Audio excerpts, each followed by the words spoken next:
Berikan tepuk tangan untuk adik kita yang satu ini. Asisten. Mohon izin Pak Kiai. Assalamualaikum warahmatullahi wabarakatuh.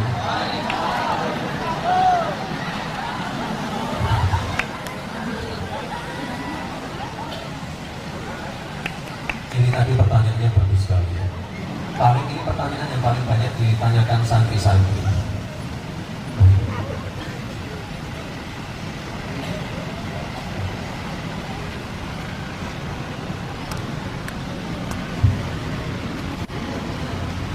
Kita akan dengarkan pasal kedua.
Baik, saya lanjutkan ya. Ini tadi pertanyaan yang paling banyak ditanyakan santri-santri dan juga para guru-guru pondok.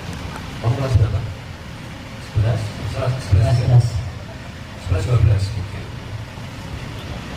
Tadi waktu saya dijamu langsung Pak Kiai dan Bu Nyai, tadi saya sampaikan masalah dana abadi pesantren. Di luar dana abadi pesantren itu sebenarnya kami juga sudah menyiapkan beberapa program ini yang memang kami khususkan untuk santri. Nah, kita sering bilang penekanan untuk milenial, Gen Z. Jadi kadang-kadang santri itu dilupakan.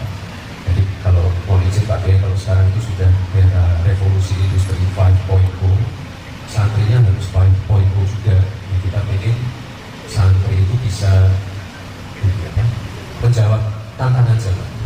Kalau santri kan pasti kita ngaji, tapi kita juga pengen santri itu misalnya ya, mengerti perbankan syariah, ngerti ekonomi syariah, ngerti bagaimana caranya dakwah dengan menggunakan media sosial. Mungkin kalau pengajian akbar itu mungkin ribuan, puluhan ribu, tapi kalau diposting bisa puluhan juta.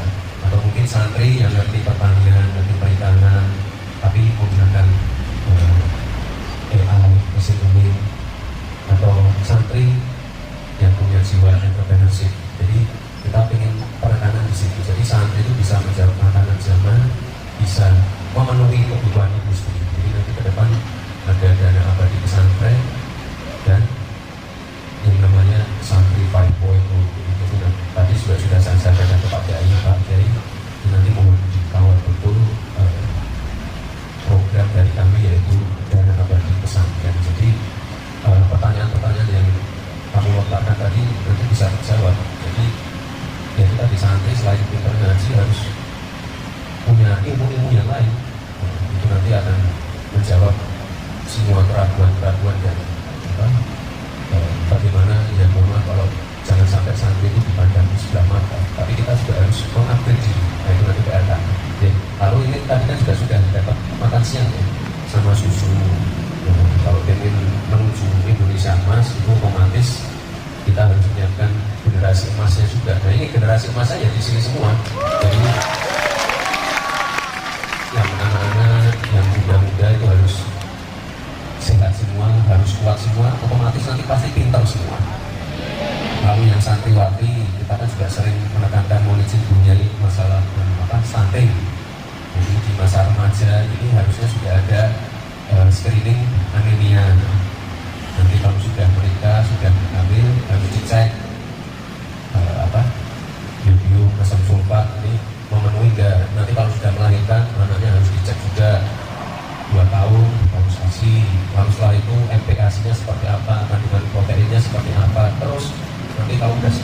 tadi, kalau bisa disediakan makan siang gratis dan susu. Nah itu nanti kalau udah pondok ya itu tadi kita kawal. Jadi 2045 itu nanti yang mengisi ya bukan saya lagi, tapi adik-adik yang lebih muda ini. Jadi menuju Indonesia Emas, generasi emasnya udah disiapin semua. Itu ya kira-kira ya.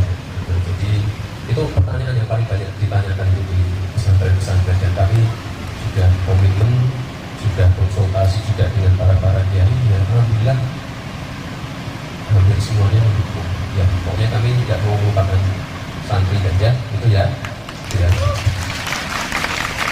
Ada yang punya cita-cita enggak? Misalnya jadi programmer. Nah itu kan sekarang cita-citanya kan aneh-aneh semua. Karena memang ada ini apa?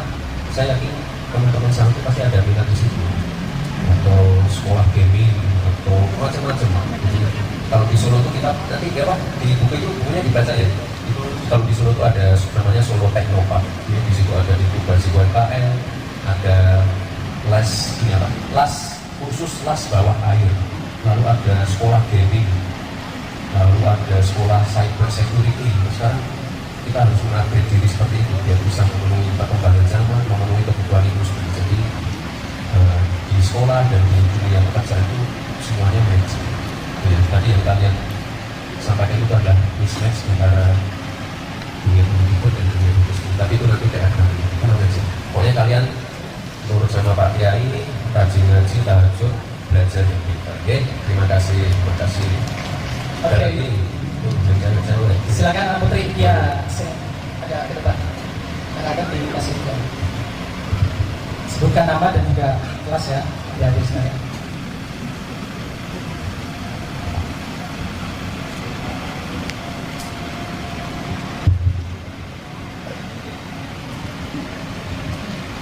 Assalamualaikum warahmatullahi wabarakatuh. Nama saya Umi Nuratul Hidayah, kelas 11 SMA Manbaul Ulum. Yang terhormat pendiri Pondok Pesantren Asdiyah, yakni Kiai Nur Muhammad Iskandar S2 dan pengasuh Pondok Pesantren Asdiyah 2, Kiai Haji Muhammad Udil Abesar Al-Hafid LC, beserta Ibu Haja Nyai Nur Eka Fatimah Rizanova dan Ibu Nyai Sudah, dan wabil khusus Mas Gibran yang yang insya Allah masuk TV yang insya Allah akan menjadi wakil presiden 2024. Amin. Saya mau bertanya, istilah demokrasi itu kan pemimpin dari rakyat, oleh rakyat, dan untuk rakyat. Nah, kita sebagai santri, kita kan kekurangan, maksudnya terbatas akan teknologi dan informasi. Terus itu bagaimana caranya pemerintah menangani agar santri itu tidak kalah dengan sekolah-sekolah lain mengenai informasi dan teknologi tersebut. Misal kalau di sini kita terbatas akan internet atau main komputer dan segala macam.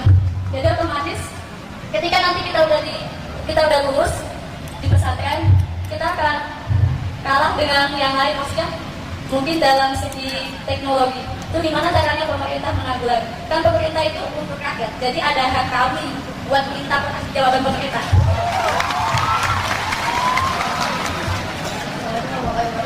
Karena kan saya itu kaum lagi dari Kasima, saya ingin menunjukkan untuk masyarakat.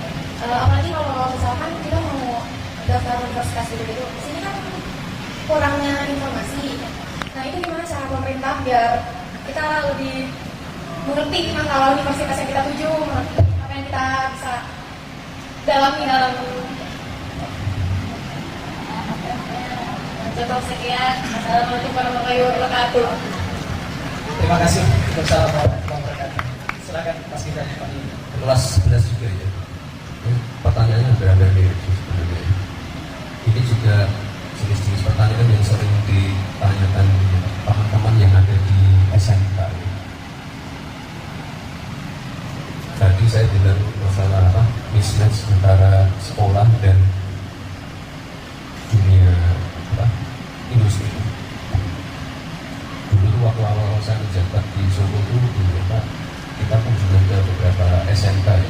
Sebenarnya SMK itu bukan ranah wali kota sih, tapi ranahnya gubernur. Tapi karena apa? Ya, keadaannya kurang baik, kami memberanikan diri untuk membuat konsorsium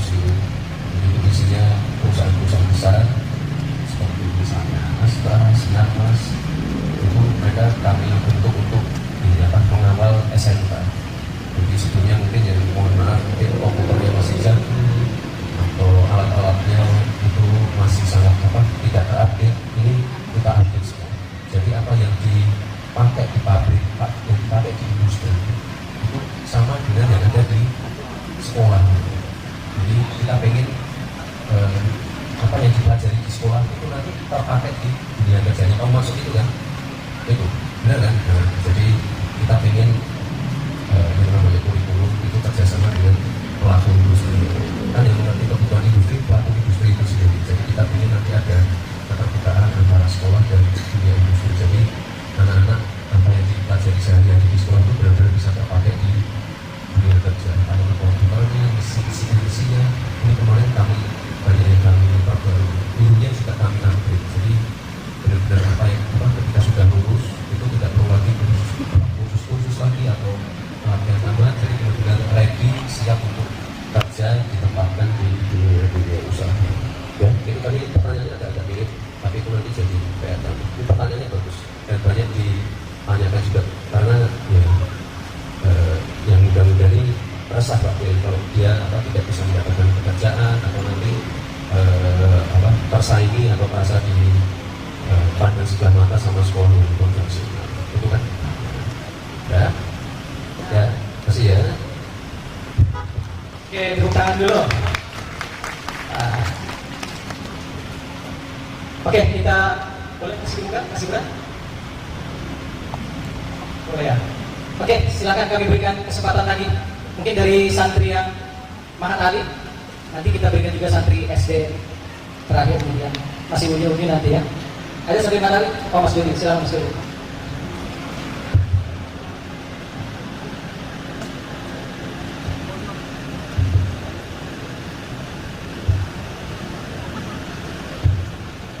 Bismillahirrahmanirrahim. Assalamualaikum warahmatullahi wabarakatuh. Alhamdulillah, we are since the founding father of Asita Islamic Boarding School, Amatullah Dr. J.H. Muhammad Skandaraski, Allahumma wa rahmatullahi.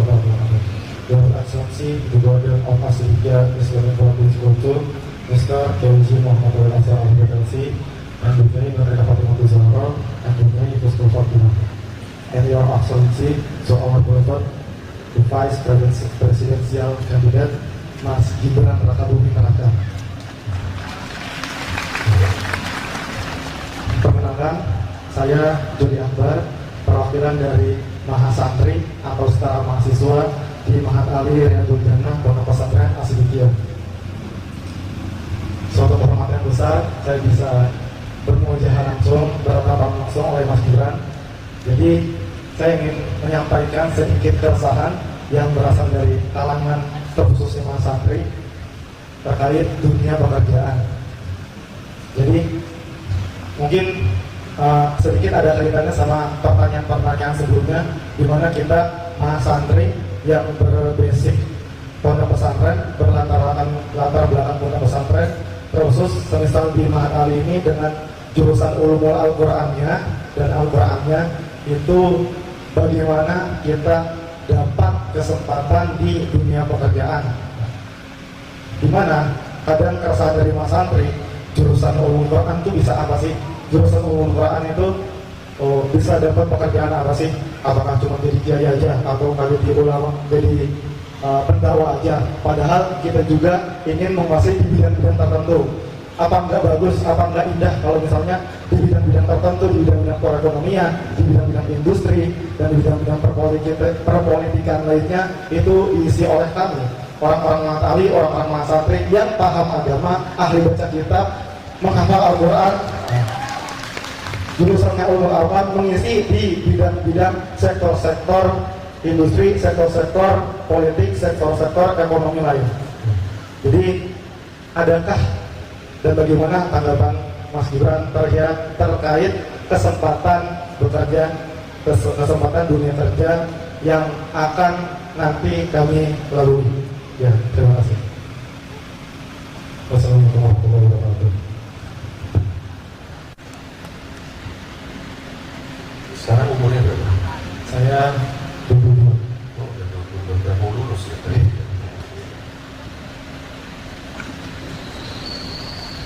Itu tadi yang saya sampaikan tadi, penanya pertama saya Nabil dan saya berarti lupa dan Hafiz. Sekali lagi kita kan ingin penguatan di pondok terutama untuk santri. Tadi kan saya berarti ingin ke depan ada santri-santri itu ngerti masalah perbankan syariah,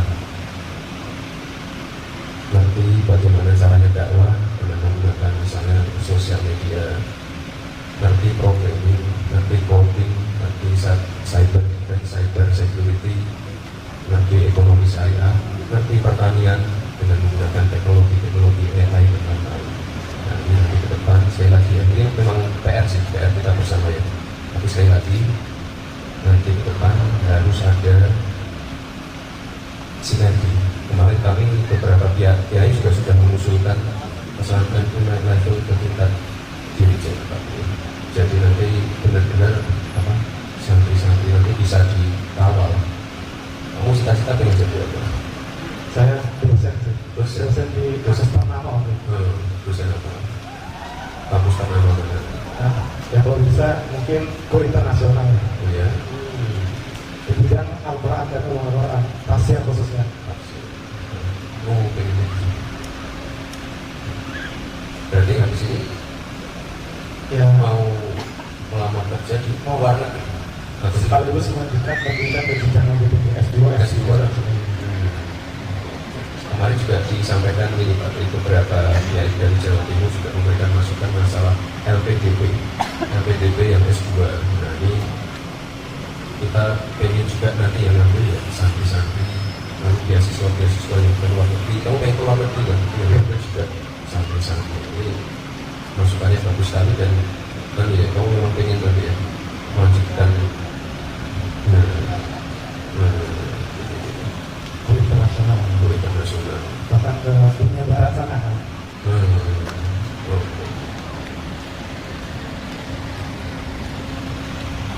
Berarti kamu ambil bukunya satu ya.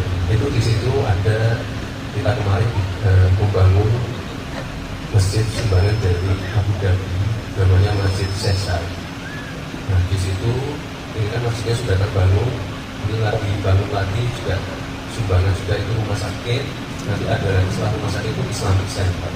Nah ini nanti kita itu sudah dipesan, nanti akan ada pertukaran takmir masjid, pertukaran gus-gus dan kiai-kiai. Kemarin kami memang belum membuat perjanjian tertulis, tapi biasanya kita pertukaran. Dan di sana sudah siap juga untuk memberikan beasiswa juga untuk S2. Di sana itu ada namanya itu MBZ University for Humanities. Jadi di sana ada satu jurusan itu yang bagus banget itu namanya jurusan toleransi. Soalnya di sana ada menteri toleransi. Nah itu nanti karena maksudnya baru 1 tahun berjalan. Nah ini kami nanti ke depan baru mulai memplotting siapa yang bisa datang, dan kesempatan itu terbuka lebar banget. Kemarin udah ada beberapa yang tertarik sih, tapi ya tadi masukannya saya tampung ya. Terima kasih sekali tadi ya itu tadi matching antara dunia pesantren, dunia industri, LPDP, S2 dan keluar negeri. Lalu yang juga di kesempatannya ada satu lagi itu yang dari Masjid Sesa itu ada di sini. Kira-kira itu ya. Terima kasih.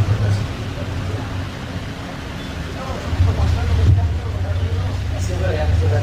Ada sesuatu dari anak SD yang mau ditanyakan atau mau disampaikan?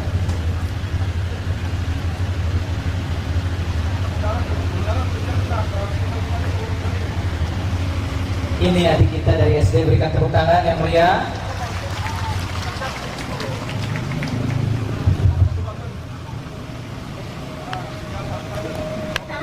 Gibran atas semboyan susunya di hari pertama kami ujian, hati senang. Sering-sering kesini ya, dan bawa sus yang banyak. Oh iya, aku punya hadiah. Kita punya hadiah untuk Mas Gibran. Selamat mohon diterima ya.